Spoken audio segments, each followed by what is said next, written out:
Anesu. Hi, how are you? Welcome to Entrepreneurship Couch. Thank you very much, sir. To our audience across the globe, welcome Anesu Fombe, a young entrepreneur. He has come on to our platform. Please remember to subscribe and watch out for our next shows. Anesu. Yes. You are a young entrepreneur. People would want to know more about you. Tell us, who is Anesu Fombe? Right. Anesu Isaac Fombe is the full name. Yes. I was born in Zimbabwe, bred in Zimbabwe, and I'm 22 years of age. I'm a speaker. I'm an author. Also an aspiring agricultural economist to be. Yeah. And also, I'm the co-founder of a program named Inspired to Motivate, whereby we inspire people and motivate people to do what inspires them, to do what they love to do. Yeah, basically, that's just a sum up of me. Anesu, a lot of youngsters your age are only thinking about school. What made you to think about all those things that you have just told us? You see, looking for my background and the other kids' background, it's like it gave me that kick. It gave me that motivation, you know, that since some are concentrating in school, yet after we finish school, we are only told that we would look for jobs, you know. We are being rich, poor graduates at the end of the day. Yes, we are rich with information, yet are still living poor lives, you know. So that kind of motivated me. And seeing many people, you know, of around the ages of 40, 50, you know, they're still struggling to make ends meet, you know. They're still struggling to put food on the table. But here am I at this age. I can still do something with my life. I can still build my life so that I can be able to leave a legacy, you know, that thing, so that the upcoming generations would see, no, our father worked really hard. Our grandfather did this for us. That inspired me. Isaac, I have read some of your inspirational articles. I've read a lot of motivating stuff coming from you. How do you manage to motivate people when you're just 22? You know, life on its own is the best coach, you know. As for me, I learn from nature itself. I learn from myself. I learn from people around me, including you. Yes, I'm learning. There are certain things that I have learned in growing up, you know. So this gives me that passion to motivate other people, you know, so that they can do better with their lives. You know, that they don't do the mistakes that I have done, or they don't do mistakes that I've seen other people do, you know. So it gives me that push. And you know, there's a lot that I can say right now. It encourages. So far, you have written 6 books and you have managed to publish all of them. How have you managed to do that within such a short space of a period?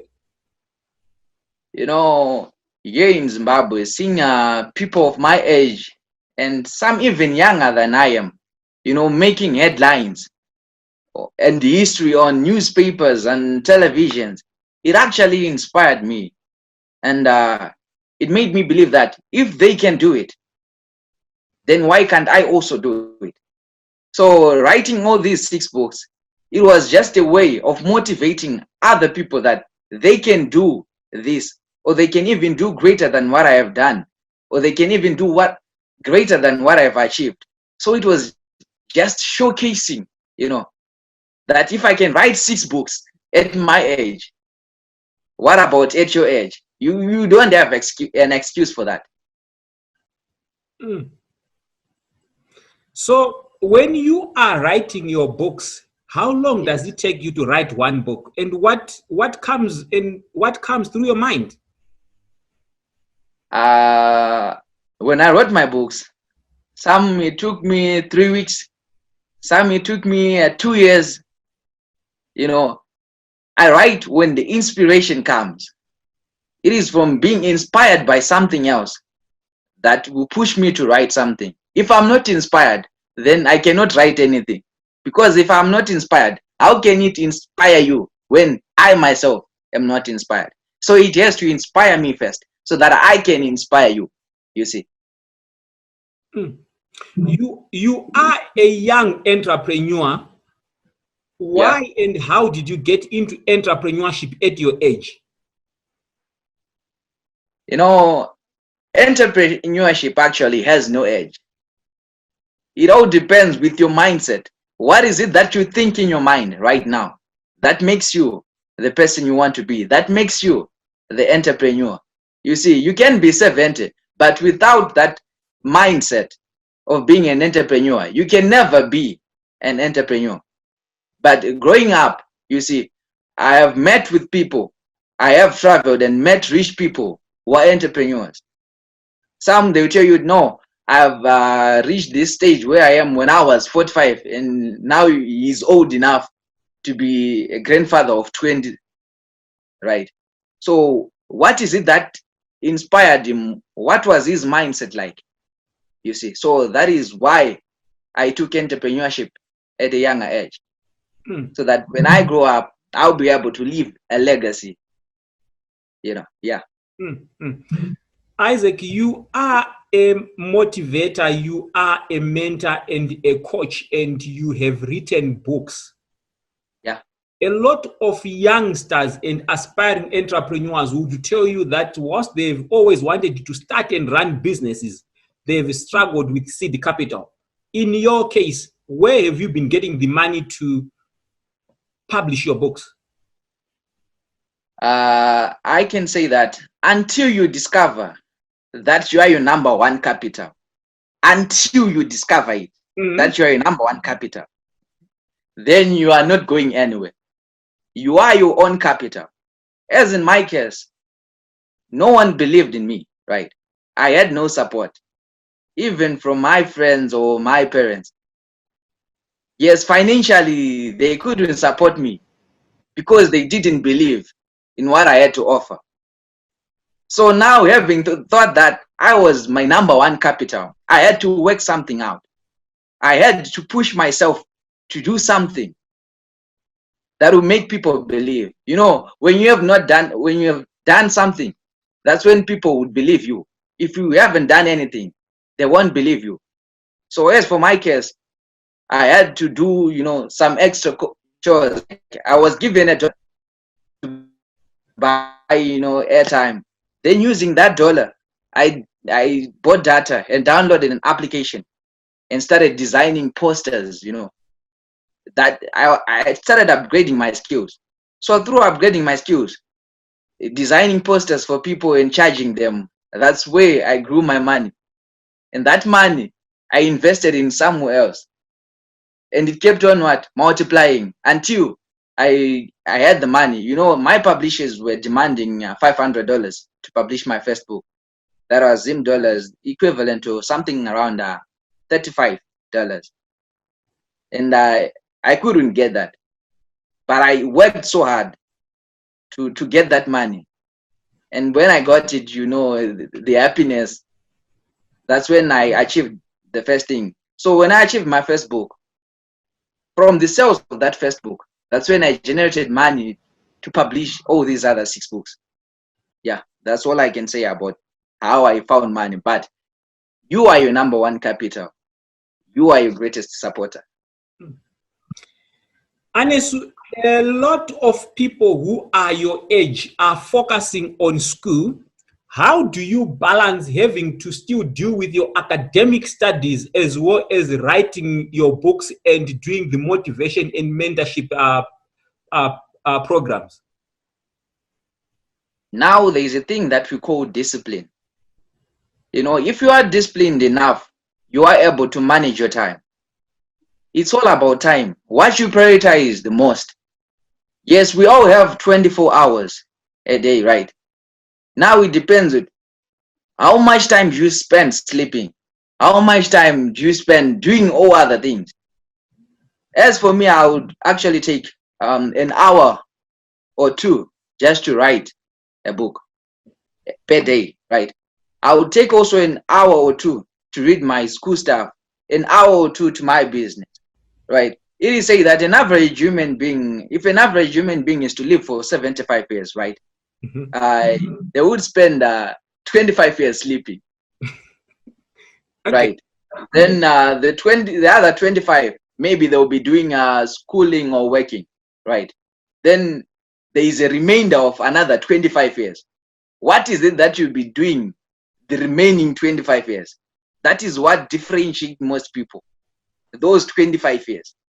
So if it's in a day, there is 8 hours that you are doing nothing. What is it that you do on your 8 hours? So as for me, those 8 hours, I divide them accordingly to what I want to do, what I want to achieve. Yeah. Other kids or other peers of your age are already focusing on employment. What are the prospects of them being employed when they finish college? Yet you are already an entrepreneur. What's your focus now after completing college? After finishing college, I'm going for farming. Right. I have seen so many people in my community and where I have traveled, just because of farming, they are rich. You know, I cannot say they are rich as such, but their wealth is to an extent that they are rich.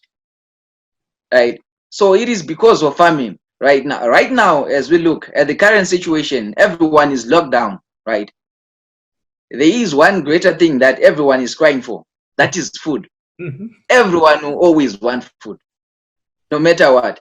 So that industry on itself, if you are able to provide food, then people will be there. You know, people will always buy food. The industry is still large and it can still accommodate more people.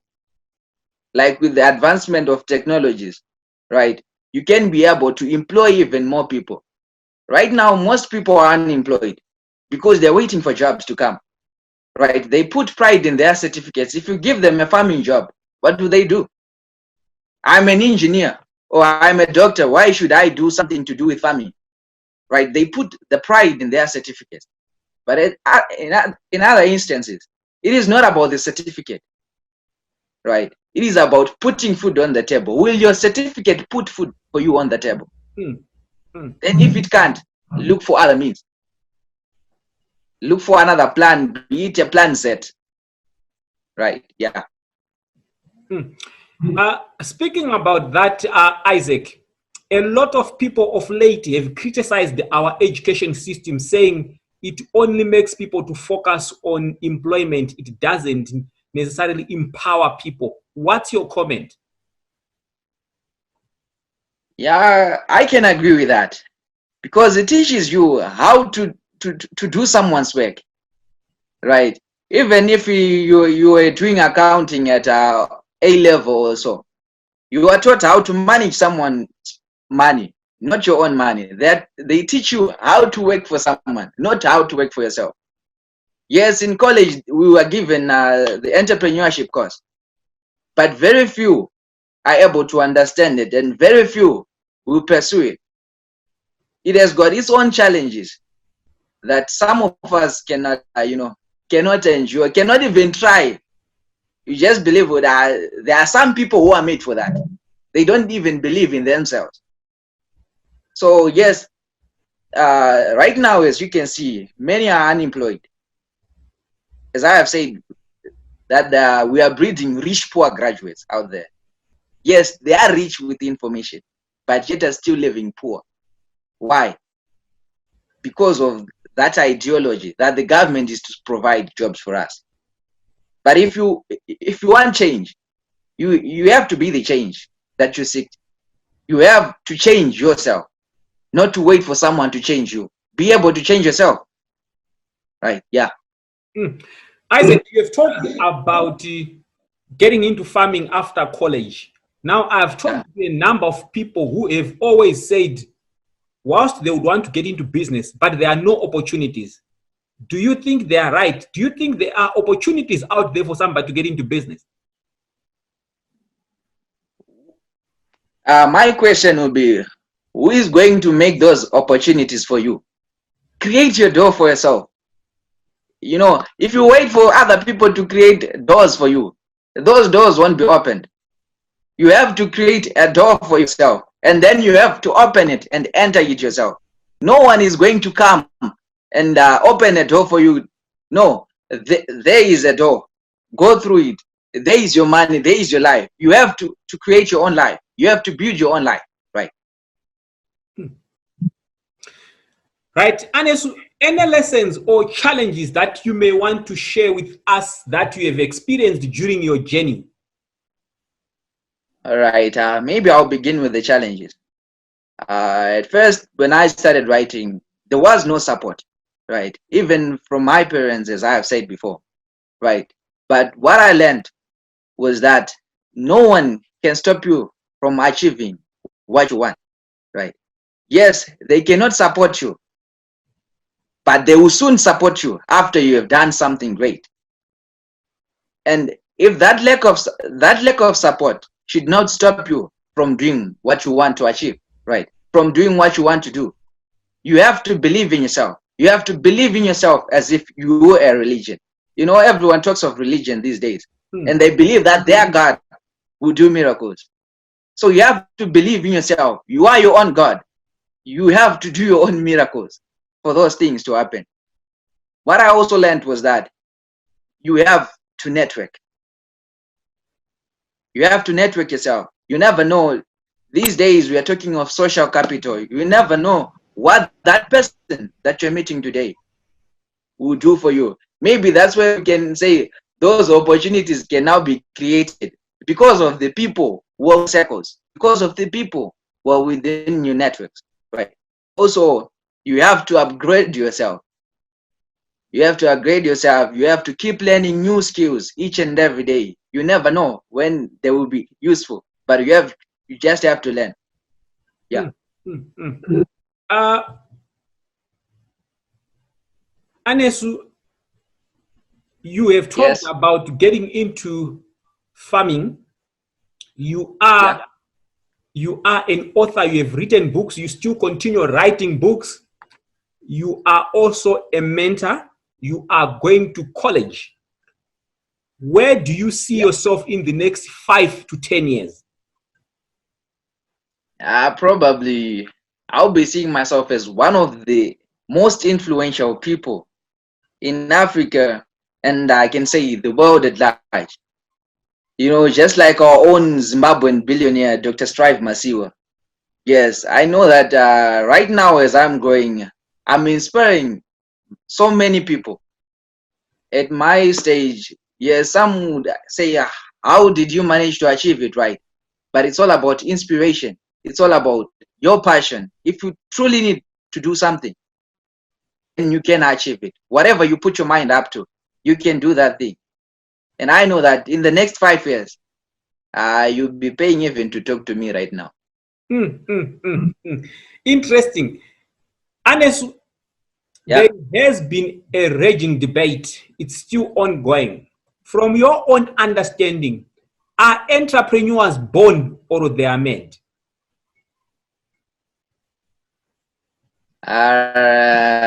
Entrepreneurs, they're actually made.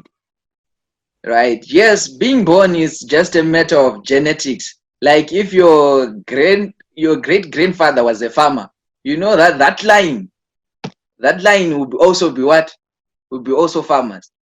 But if your grandfather was a mechanic, will you also be a mechanic? No. You can learn some other skills that you can do, right?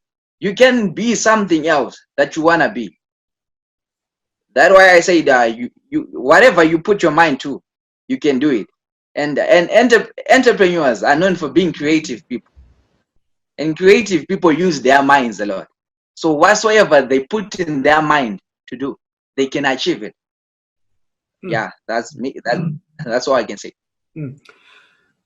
Anesu, it has been great. It has been great having you on this platform. But before you can go, I would want you to talk to other young aspiring entrepreneurs, and I would also want you to talk to other maybe grown-up entrepreneurs who may be facing challenges when they are running their businesses. What are your last words? Okay, I'll read this quote from Les Brown, which reads, "The graveyard is the richest place on earth, because it is here that you will find all the hopes and dreams that were never fulfilled, the books that were never written, the songs that were never sung, the inventions that were never shared, the cures that were never discovered, all because someone was too afraid to take that first step and decided to keep with the problem or determined to carry out their dreams." So you see now, most of us have got talents within us, but we are afraid to release them. We are afraid of what people can say. You know, they say that necessity is the mother of all inventions. Well, today I'm here to tell you that fear is the mother of all excuses, right? You see, at times we tend to say, what if people say this? What if I don't achieve this? My question will be, what if you achieve greater than that? What if you do something that's beyond anyone's imagination? What if you become a billionaire? So you have to do it. Whatever that you have in your mind, whatever that you have planned to do, just do it. Why should you want to do it tomorrow or the day after tomorrow or 10 years to come? What if you are not there by tomorrow? So I would say just do it today. Whatsoever that you wish to do, just do it. Talk is cheap. Anesu, thank you very much for being on this platform. To our audience across the globe, please continue to subscribe to our channel. We will continue bringing you more entrepreneurs, young and old, those who have got very different backgrounds. Once again, thank you very much for being on the platform. Thank you very much, Anesu, for being on the platform. Thank you very much.